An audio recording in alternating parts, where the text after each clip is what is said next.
এর আগ্রাসন থেকে নিজেকে মুক্ত করা যায়। আল্লাহ রাব্বুল আলামিন যদি আমাকে তৌফিক দেন উল্লেখিত বিষয়ের উপরে কোরআন ও হাদিসের আলোকে আজকের সংক্ষিপ্ত খুতবা ইতি টানার চেষ্টা করব ইনশাআল্লাহ। সম্মানিত সুধী, নেক আমল এমন একটা ইবাদত, এমন একটা কর্ম, তা যদি মানুষ না করে মানুষের আমলনামার খাতায় নেক কর্ম, নেক কাজ, ভালো কাজ যদি লিপিবদ্ধ না হয়, জমা না থাকে, সেই ব্যক্তির জন্য ইহকাল এবং পরকাল উভয় জগৎটা হবে অনেক থেকে অনেক বিপজ্জনক। মানুষের জীবনের কোন এক সময়ের কোন নেক আমল যদি গচ্ছিত থাকে এবং ইহকালে যদি সে কোনো বিপদের সম্মুখীন হয় এবং সে নেক আমলকে যদি আল্লাহর সামনে তুলে ধরে, আল্লাহ রাব্বুল আলামিন তাকে সে কঠিন বিপদ থেকে মুক্তি দান করতে পারেন। মনে করেন এখন থেকে 50, 60, 70 বছর আগে একটা ভালো কাজ করেছেন বা আমরা করেছি, 50-60 বছর পরে আমরা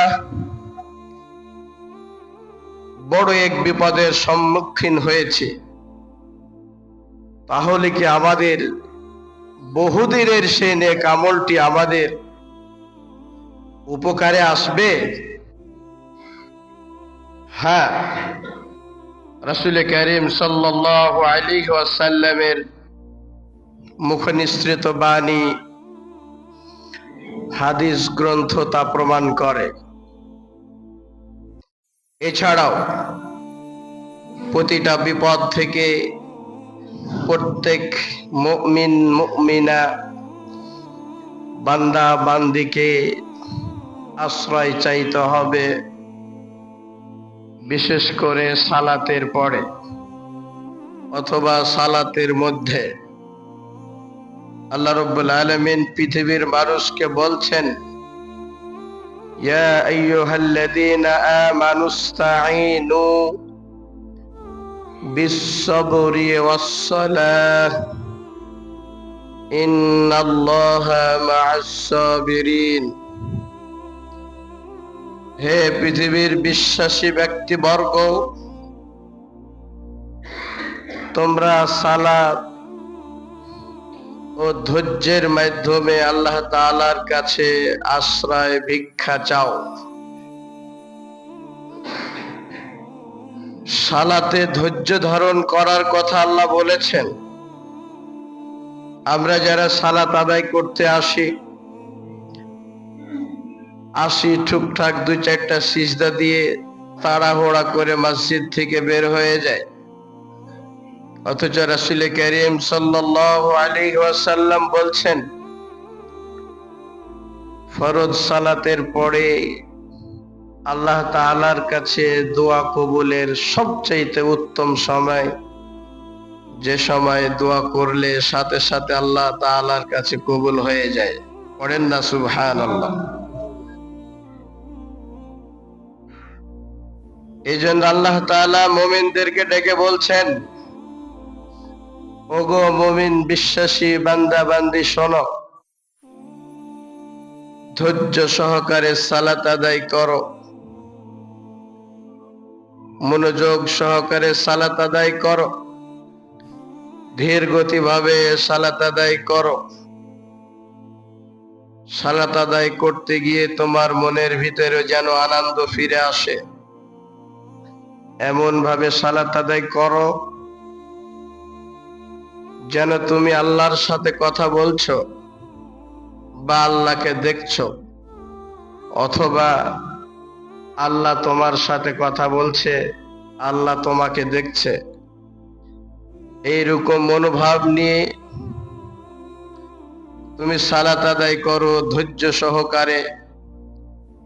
এরপরে যে কোনো বিষয়ে যা তোমার জীবনের চাওয়া পাওয়া আছে, আকাঙ্ক্ষা আছে, যা কিছু পেতে চাও, নিতে চাও, ধৈর্য সহকারে সালাত আদায় করো আর আল্লাহর কাছে চাও। অবশ্যই অবশ্যই তোমাদের সেই চাওয়াগুলো আল্লাহ রাব্বুল আলামিন তা অতি শীঘ্রই পূর্ণ করে দিবেন। আমরা সবাই পড়ি আল্লাহুম্মা আমিন।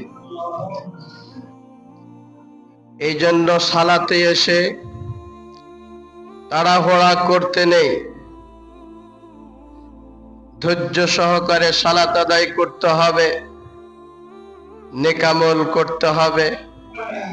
সালাতের পরে অনেক অনেক ভালো ভালো আমল আছে, কর্ম আছে, জিকির আজকার আছে, ইবাদত আছে, তাসবিহ তাহলিল আছে। সেগুলো ধৈর্য সহকারে পড়ুন, আল্লাহর কাছে সহযোগিতা চান, আল্লাহ তাআলা সকল বিপদ থেকে আপনাকে রক্ষা করবেন। খেতে পান না, পোশাক পরতে পান না,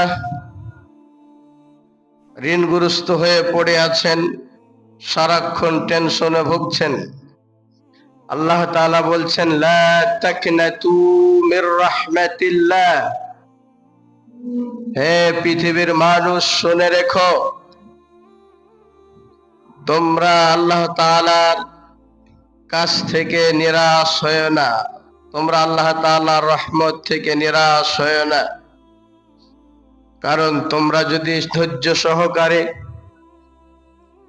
সঠিক সৎ ভালো ইবাদত করে আল্লাহ তাআলার কাছে রহমত পেতে চাও, দয়া পেতে চাও, করুণা পেতে চাও, চাওয়ার সাথে সাথেই আল্লাহ তোমাদের দেবেন, এ বিষয়ে তোমরা নিরাশ হয় না।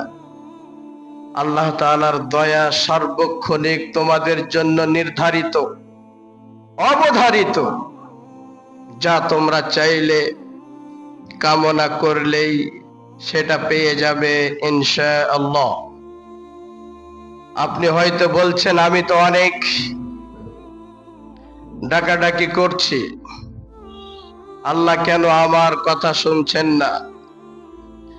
আল্লাহ কেন শুনছেন না এ বিষয়ে কোনো অভিযোগ পেশ করা যাবে না।